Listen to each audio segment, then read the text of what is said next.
کہ جو حکومت کا اعتماد ہے اپنی پالیسیز پہ یا اپنی جو ان کا طریقہ کار ہے، اللہ کرے وہ کامیاب ہو اور اس سے ہمیں وبا سے نجات ملے۔ ہمارے جو خدشات ہیں، جن خطرات کی ہم نشاندہی کر رہے ہیں، اللہ کرے وہ غلط ثابت ہوں۔ ہم سارے جو ہیں اس میں ایک ہی کشتی کے سوار ہیں۔ یہ وبا جو ہے وہ تمیز نہیں کر رہی چھوٹے بڑے کا، یا کسی بڑے عہدے پہ مالک بیٹھا ہوا ہے جو، یا کوئی عام آدمی بیٹھا ہوا ہے۔ تو میں امید کرتا ہوں عید کے بعد اجلاس ہے کہ اس میں ہی تب تک جو ہے اللہ کرے خیریت رہے، کہ حکومت جو ہے وہ اس اسپرٹ سے اسمبلی میں آئے کہ ایک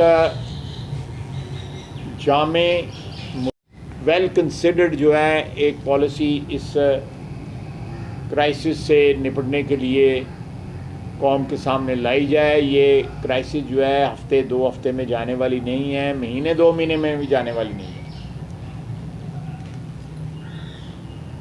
ہو سکتا ہے اس کرائسس کے ساتھ ہمیں جو اکنامک صورتحال ہونی ہے، جو ہماری معاشی صورتحال ہونی ہے، اس کے اثرات کئی سال تک جو ہے ہمیں محسوس ہوتے رہیں۔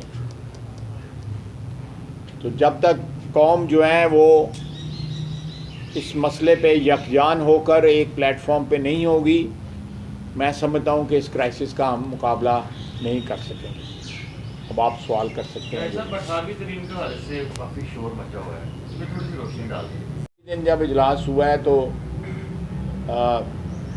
بابر اعوان صاحب جو پارلیمنی افیئرس کے جو مشیر ہیں، انہوں نے کہا جی کہ ہمارے سامنے کوئی ایسا پرپوزل نہیں ہے اور نہ ہم کنسیڈر کر رہے ہیں، اور نہ ماحول ہے آج کل کہ اس قسم کی جو ہے مسائل جو ہیں ان کو کنسیڈر کیا جائے۔ تو میرا سمجھتا ہوں اس کے بعد یہ چیپٹر جو ہے 18ویں ترمیم کی بحث کا بند ہو گیا ہے۔ وزیر کی طرف سے، حکومت کی طرف سے ایک بیان آ گیا ہے، تو یہ کنٹروورسی میرا خیال ہے کہ اس کو طول دینے کا کوئی میں سمجھتا ہوں فائدہ کوئی نہیں ہے، تک نظر نہیں آتی۔ بڑا کنکلوسیو بیان تھا، بڑا ان کا صاف دو ٹوک انہوں نے بات کی ہے کہ اس قسم کا کوئی پرپوزل حکومت کے سامنے نہیں ہے، اور نہ کوئی اس قسم کا ماحول ہے آج کل کہ اس قسم کی کوئی بحث کا آغاز کیا جائے۔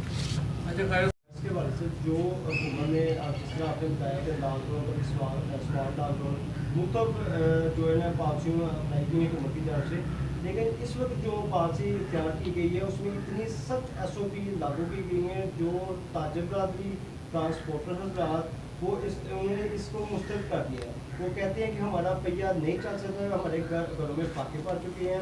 تو اس پر آپ کو کیا چاہیے کہ حکومت کس سٹیج پر کیا یہ تجربات کر رہی ہے، یا کہ حقیقی طور پر یہ جو پسے ہوئے لوگ ہیں وہ زیادہ متاثر ہو رہے ہیں اس بارے سے؟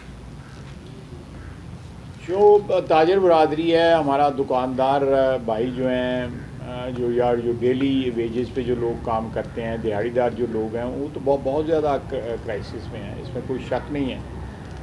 وہ جس طرح وہ فیس کر رہے ہیں اس سچویشن کو، کیونکہ انہوں نے دن میں کمانا ہے اور رات کو اپنے بچوں کو جو ہے اس کو روٹی کا بندوبست کرنا ہے۔ یہ گو مگو کی جو پالیسی ہے، نائدر ہیئر نار دیئر، جو حکومت کی ہے، اس نے میں سمجھتا ہوں وہ کرائسس کو اور زیادہ گمبھیر کیا ہے۔ اور آج بھی جو ایس او پیز کی جس کی آپ نے بات کی ہے، میرا نہیں خیال کہ کہیں بھی کسی مارکیٹ میں ان ایس او پیز کا خیال رکھا گیا ہے۔ آپ کو کہیں پتہ تو بتائیں کہ کہیں رکھا گیا ہو۔ نہ سیف ڈسٹینس، دیکھیں اس میں بڑا کلیئر دو چیزیں جو ہیں بڑی امپورٹنٹ ہیں، یا دو کہہ لیں یا تین کہہ لیں۔ ایک جو ہے آپ نے ہاتھ جو ہے دن میں کئی بار دھونے ہیں، بار بار دھونے 20 سیکنڈ، اور دوسرا یہ ہے کہ آپ نے 1.5 میٹر کا جو ہے نا وہی 1.5 میٹر ہی ہو گیا نا، 6 فٹ کا آپ نے فاصلہ رکھنا ہے۔ یہ دو چیزیں بڑی لازم ہیں۔ یہ ہوا سے ٹرانسفر نہیں ہوتی جو میں نے پڑھا، یہ جو ڈراپلیٹس ہوتے ہیں نا، آپ گفتگو کر رہے ہیں کہ آپ کے منہ سے کوئی تھوڑی سی جو ہے وہ ڈراپلیٹس نکلے ہیں، یا سانس کے ذریعے نکلے ہیں، یا چھینک کے ذریعے نکلے ہیں، ان سے پھیلتی ہے۔ تو جب تک آپ وہ سیف ڈسٹینس، میں نے تو بازاروں میں کہیں وہ سیف ڈسٹینس نہیں دیکھا۔ بندے تو بندہ چڑھا رہا سی اور دروازہ کھلتا ہے دکان کا تو آؤں اس طرح اندر آتے ہیں لوگ، اس طرح اندر آتے ہیں کہ پتہ نہیں. میں جہاں جب تک یہ ایس او پیز جو ہے وہ اسٹرکٹلی جو ہے وہ آبزرو نہیں کیے جائیں گے، کسی قسم کی پالیسی یا کسی قسم کا lockdown, soft lockdown یا ہارڈ لاک ڈاؤن یا نو لاک ڈاؤن، جب تک یہ پالیسی جو ہے وہ نہیں آبزرو کی جائے گی. دوسرے ملکوں میں آپ کو پارسل منگاتے ہیں دوائیوں کا، اس کے اوپر لکھا ہوتا ہے کہ آپ کے دروازے کے بعد پہنچ گئی ہے، ڈیلیور ہو گئی ہے، آپ 72 گھنٹے اس کو ہاتھ نہیں لگا سکتے. آنے جا رہی تو برطانیہ کرنے جا رہی ہے شاید، اور اینڈ یہ بھی بتا دیجیے گا میاں نواز شریف صاحب کی ٹویٹ کیسی ہے؟ دیکھیں میاں صاحب کا یہ آئسولیشن کی وجہ سے، یہ کرونا کی وجہ سے علاج جو ہے ان کی جو ہے نا یہ شریانیں جو ہیں اس کی اور دل کی دونوں شریانوں کی کا علاج ہونا تھا تاکہ ان کی بلڈ سپلائی جو ہے وہ ریگولر ہو سکے اور اس کے بعد پلیٹلیٹس کا علاج ہو. اس وقت پلیٹلیٹس ان کا ایک لیول پہ مینٹین کیے گئے ہوئے ہیں اور ان جو یہ انٹرونشنز جو ہیں جو دماغ کی شریانوں کی اور دل سے جو خون اوپر جاتا ہے اس کی، جب تک یہ نہیں ہوگا پروسیجر جو ہے یہ انٹرونشن جو ہے کمپلیٹ نہیں ہوگی تب تک پلیٹلیٹس کا بھی ان کا کوئی پرماننٹ علاج نہیں ہو سکے گا.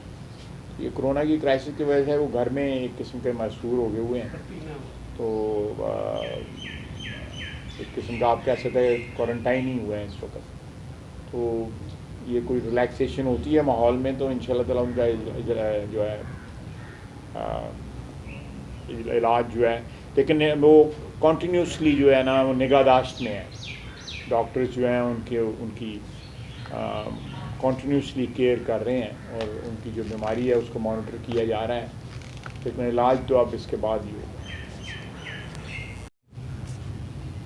دیکھیں میں جو ڈاکٹرز ہیں وہ کہتے ہیں کہ کرونا ٹیسٹ میں ایک آپ کو پالیسی کہ بغیر کسی سمٹم کے خام خواہ ٹیسٹ جو ہے، ٹھیک ہے آپ نے کہیں فیکٹری میں جانا ہے، کہیں پہ جا کے آپ نے کام کرنا ہے، آپ اپنا ٹیسٹ کر لیں، آپ نے ایئر لائن پہ ٹریول کرنا ہے وہاں پہ آپ اسکریننگ کروا لیں، لیکن وہ تو گھر میں بیٹھے ہوئے ہیں، وہ تو باہر جاتے ہی نہیں ہیں. میں ان کو آخری جو یہ مارچ میں جو ہے 16-17 مارچ کو میں 2 دن رہا تھا لندن ان کے ساتھ، تو وہ ٹھیک تھے، اللہ کا فضل تھا. جو ان کو اس وقت پرابلمز جو ہیں لاحق ہیں صحت کی وہ تو ہیں ہی، لیکن اللہ کا فضل ہے وہ کوئی ایسی ضرورت نہ اس وقت محسوس کی گئی تھی نہ اب محسوس ہو رہی ہے کہ ان کا کورونا کا ٹیسٹ کرایا جائے. ایکسپوجر کوئی نہیں ہے نا ان کا باہر، گھر کے افراد ان کے ساتھ ہیں، ان کی والدہ ان کے ساتھ ہیں، بیٹے اور بیٹوں کے بچے ان کے ساتھ. اپنا ہوٹل جو ہے وہ کرنے کا تو یہ نظام آپ کے نوٹس میں ہے؟ جی میرے نوٹس میں ہے. وہ ہوٹل جو ہیں یہ پچھلے 20-25 سال میں ان ہوٹلوں کو بیچنے کی یا ان کا کوئی جو ہے ان کو اٹیمپٹ کیا گئے ہیں کہ اس کو کسی طرح جو ہے، لیکن ہر اس قسم کے اٹیمپٹ کے پیچھے کوئی نہ کوئی سازش کسی کار فرما تھی. میں نے خود ذاتی طور پہ اس ہوٹل کی سیل کو 2-3 دفعہ روکا ہے. کون سی کس ملک؟ ایک ہوٹل پیرس میں ہے اور ایک ہوٹل نیو یارک میں. اس میں جو ہے وہ جو پتہ لگا ہے کہ یہ پرائیویٹائزیشن کمیشن جو ہے اس ٹرانزیکشن کو ہینڈل نہیں کر رہا، جو قانون کے تحت صرف اور صرف ان کی ڈومین ہے، ان کی رسپانسبلٹی ہے. بلکہ ایک اسپیشل اسسٹنٹ ہیں اس کے وزیر اعظم کے، وہ اس کو ہینڈل کر رہے ہیں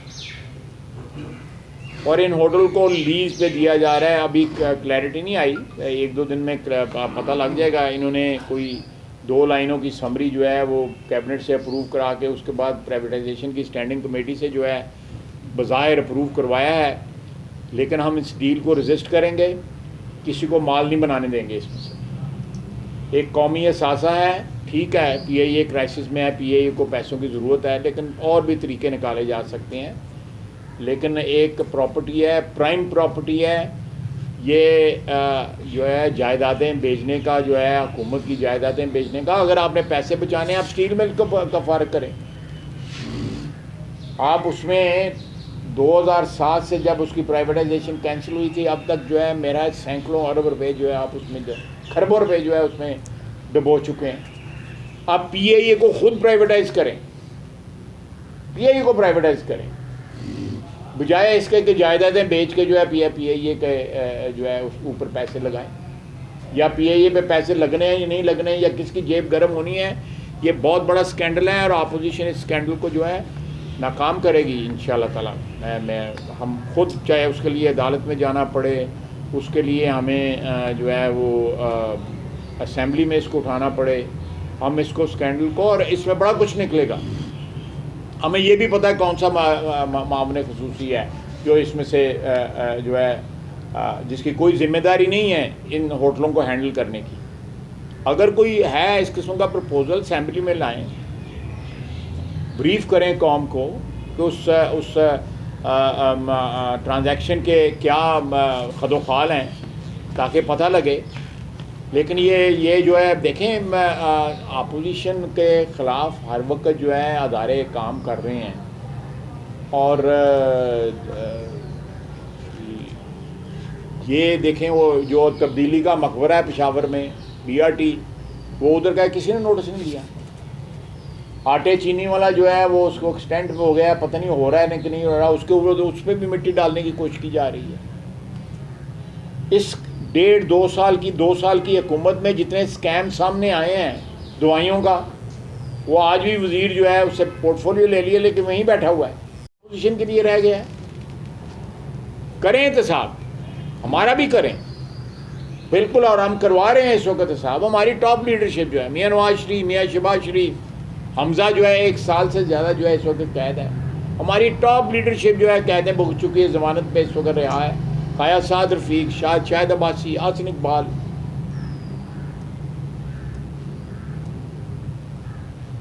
مفتاح اسماعیل، رانا ثناء اللہ. اس طرح پیپلز پارٹی میں آصف زرداری صاحب کی بہن. ٹھیک ہے آپ کیس چلائیں، شفاف کیس چلائیں. 90% کیسز میں جو ہے وہ کورٹ نے ضمانتیں دے دی ہیں سونر اور لیٹر. اور وقت آئے گا، ضرور آئے گا، اس بی آر ٹی کا حساب لیا جائے گا، ان ہوٹلوں کا حساب لیا جائے گا. جو شخص ان ٹرانزیکشنوں میں انوالو ہوا، یہ ہوٹل بیچنے والی یا بی آر ٹی یا مالم جبا، یہ ساری جو ٹرانزیکشن ہے سب چہرے ہم پہچانتے ہیں، سب کا احتساب ہوگا. یہ جو ہے جو لاپ سائڈڈ احتساب جو ہے یہ ہمیں منظور نہیں ہے. ایون ہینڈڈ احتساب کریں. قانون کے آگے تمام لوگ برابر ہونے چاہیے. حکمران جو ہیں وہ قانون سے مستثنا نہیں ہیں، ان کو استثنا نہیں مل گیا ہوا. فارن فنڈنگ کا کیس ہے پرائم منسٹر کے خلاف، پرائم منسٹر کی پارٹی کے خلاف. آج 4 سال ہو گئے اسٹے پہ چل رہے ہیں. یہ کیسا احتساب ہے؟